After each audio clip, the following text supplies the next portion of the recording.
It's Geoff Lewis here from Seriously Series, and to be honest, there's no better way than finishing up your day and coming into your shed. It doesn't matter whether it's big or small, fancy or a little bit rustic, there's always something to be done, no matter what the size of the project or how much it entails. But today what we're going to be looking at is an interesting issue. It's something that occurs not just with Land Rovers, as you can see here, but also with other vintage or mature age vehicles, as I like to call them. Some might say this is a bit of a breaking issue, and that was a very bad pun there, but I thought it was quite funny. And what we're going to be looking at is how you can get a little bit of extra life out of your brake shoes. And this is a little trick that I was told a few years ago, and I've been able to refine it a little bit, and I thought you guys and girls out there might find it of interest. So join me as we go in depth and look at what makes up a brake shoe and how you can get the maximum amount of life out of your brake shoes. So stay tuned.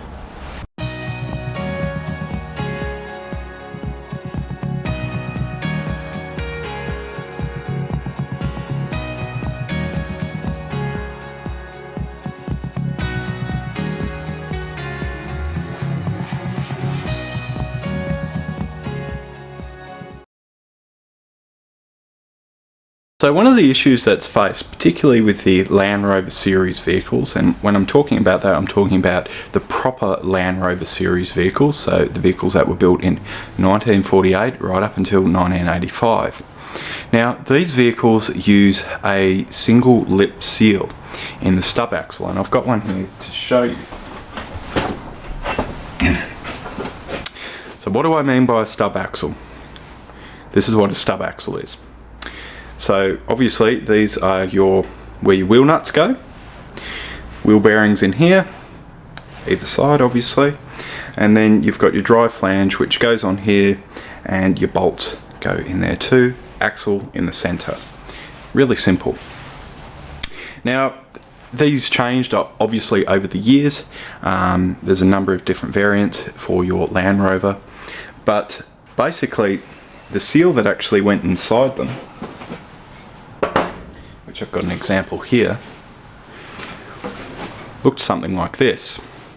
Now the original seals, before you start typing in the comments section, were actually, and I have still got some, actually have a metal housing, and inside here, instead of having rubber, they were actually leather. Now if you can still get these seals, I've used them for a number of years, but to use them they require a little bit more know-how. You can't just simply pop them into your stub axle. What you actually have to do is you have to soak them in oil overnight. You have to soften the leather up. Inside the metal housing there's actually a spring, and as the leather wears it causes it to contract further and further and further. So it's a really interesting bit of kit. But why am I talking about this in relation to brake shoes? Because this is what the video is about. Well, obviously you have your stub axle, and this sits here, and then your brake shoe, depending on your setup, will sit either side of it, behind it. Brake drum on the front, and it's the seal in here that causes the grease and the muck to end up getting on here. So we need to understand what causes it before we can look at getting the most out of your brake shoes. So prevention is everything here.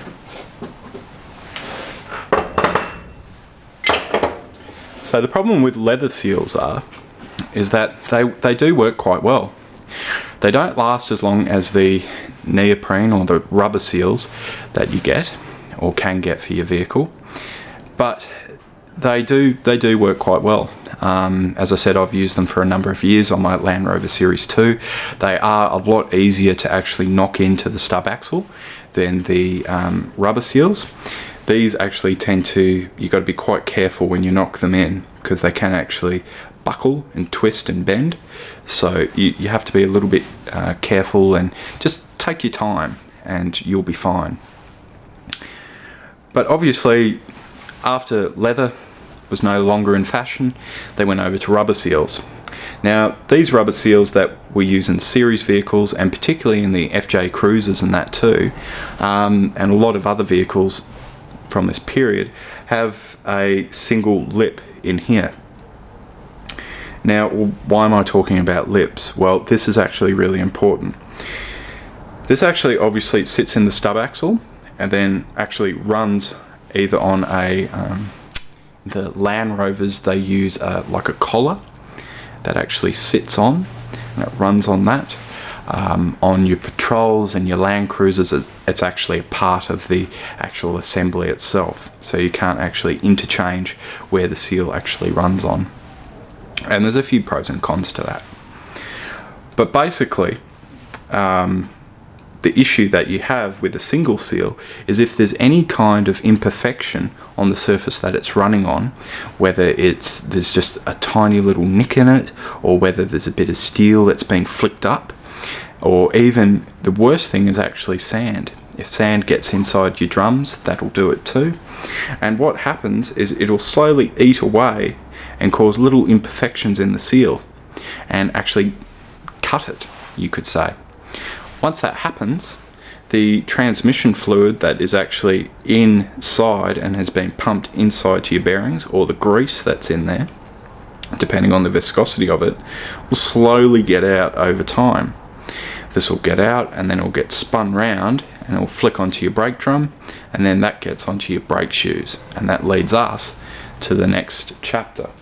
But before we get there, it's interesting to see where seals have come from obviously, and where they're going. This one is a more modern seal. This one's for your classic Range Rover or your Defender 110, and you can already see the difference in the design. The interesting thing is here is that you've actually got two lips, so we've got one here on the inner and one on the outer, so it's a much more effective seal. Now, for the FJ Cruiser fans who are actually watching this video, and we actually have got quite a few here on this channel, it's not all just about Land Rovers here.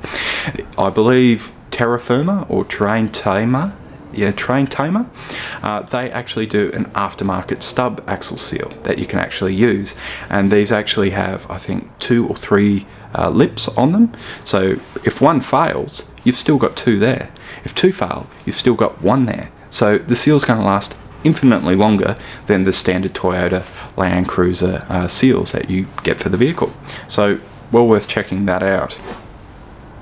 But moving on, the problem that we have, and the reason for the video, is I've been replacing the wheel bearings on the Land Rover Series 2. I've never done it on the Land Rover. When I bought it, they'd been in for, I think, probably 15 or 20 years. They were Timken, they seemed okay. I didn't have the money at the time to buy new wheel bearings. They did the job, but I thought I'd give it a birthday. So I went round and I replaced all the wheel bearings. But in doing so, I found that one of the old leather seals that I'd used had its day and basically had just showered the brake shoes in transmission oil.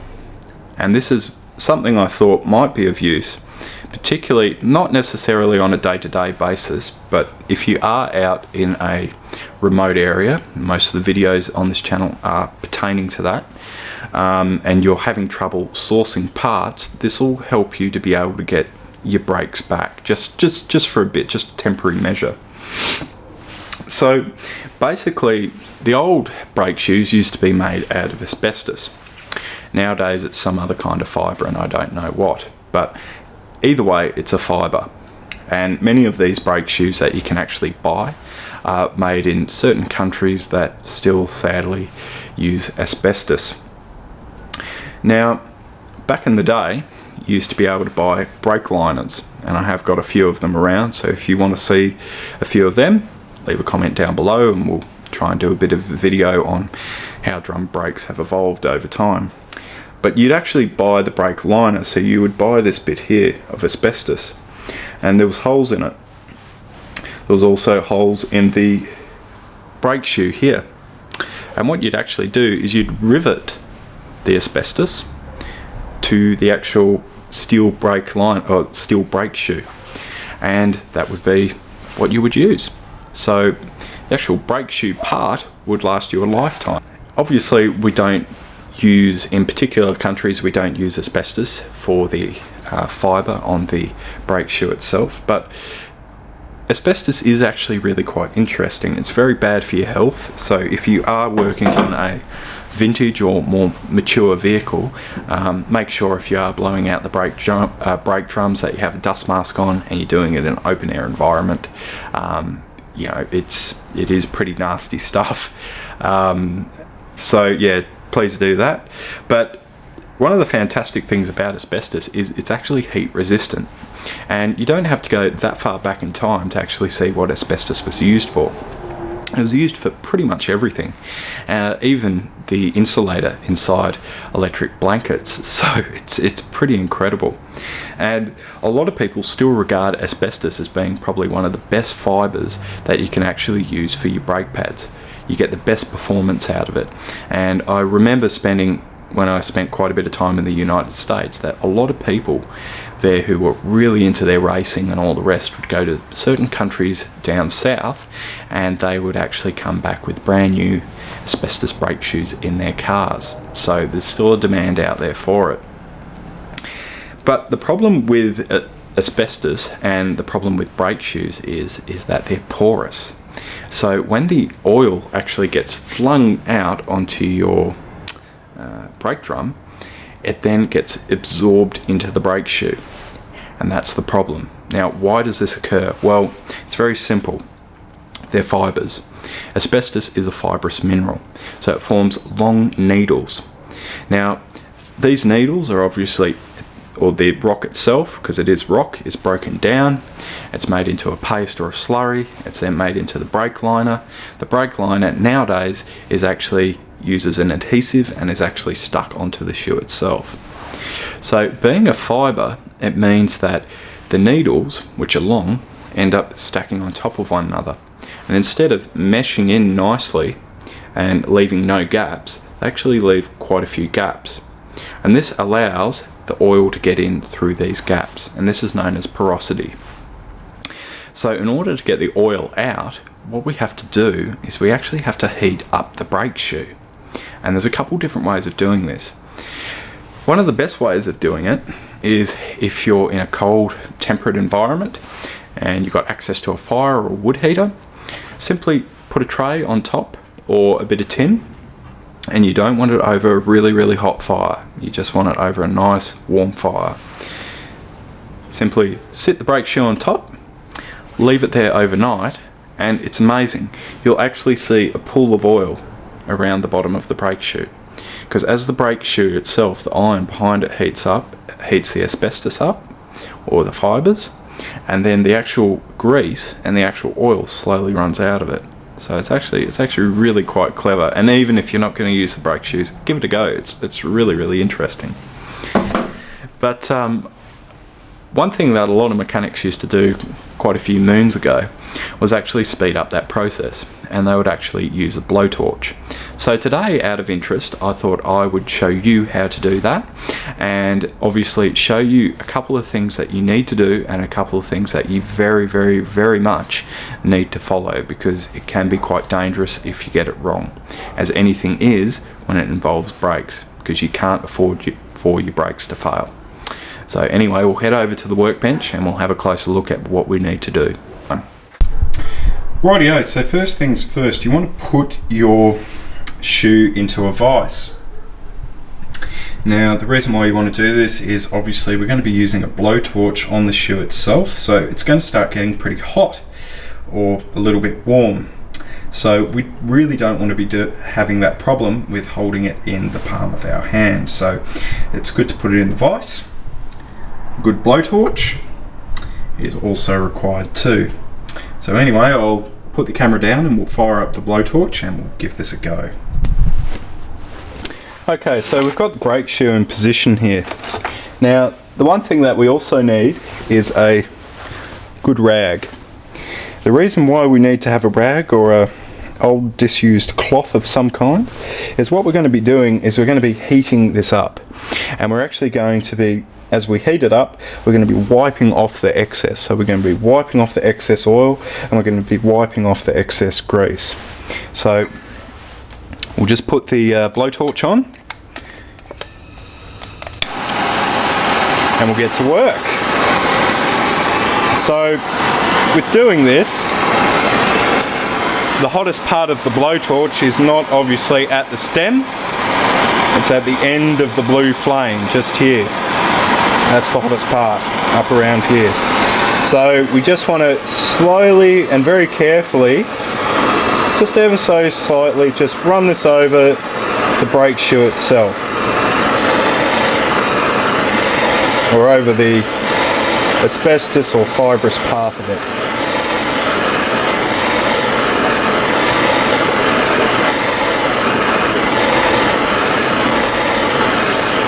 Now the bit that's smoking on it is actually just a bit of wood, or a little bit of wood chip that stuck to it when I took it off the car.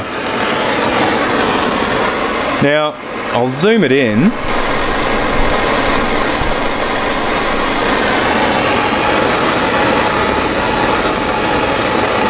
Now you can see the bubbles on the surface there.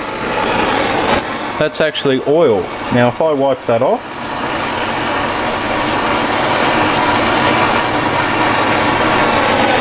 it's all gone, it's a clean surface again. Now if I hit it again with the blowtorch very slightly,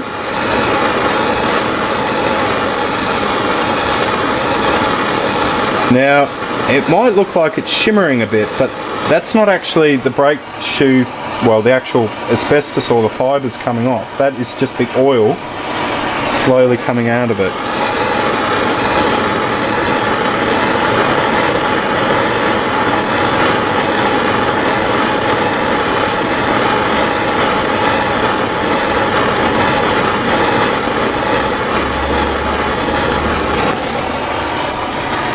You can see that there bubbling up the top of the screen, and then we just wipe that off. Now what we want to do too is we just want to very carefully tap the back of the shoe with our fingers, because if it's getting too hot to touch, then that's a bad thing. I'll just switch off the blowtorch so you can hear what I'm saying. But if we can't actually touch the back of the brake shoe, then that means that we're getting into a very, very dangerous territory, because we've actually got the adhesive on the back of the brake shoe itself. Now with the brake shoe gets too hot, then that's obviously going to start breaking down the actual adhesive behind the actual fibre on the brake shoe, or the asbestos lining on it. So you just need to keep an eye on that if you're going to do it, and you have to be very, very, very careful. I can't stress that enough. Get a bit more heat into it.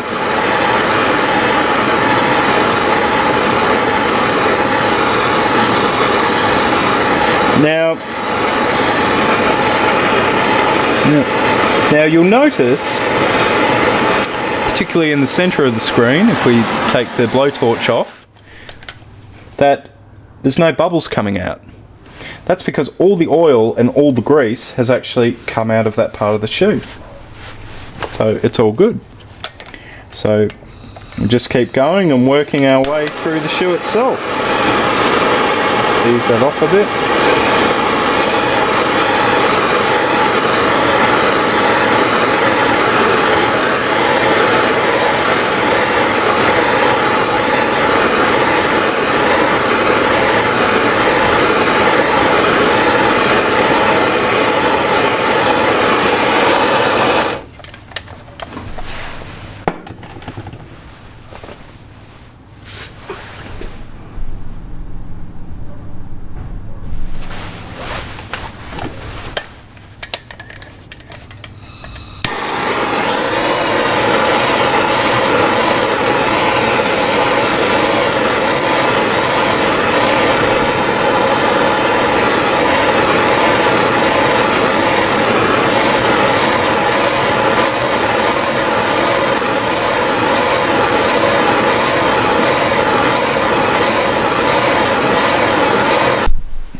Well, got a little bit more work to do on this one before all the oil's out of it.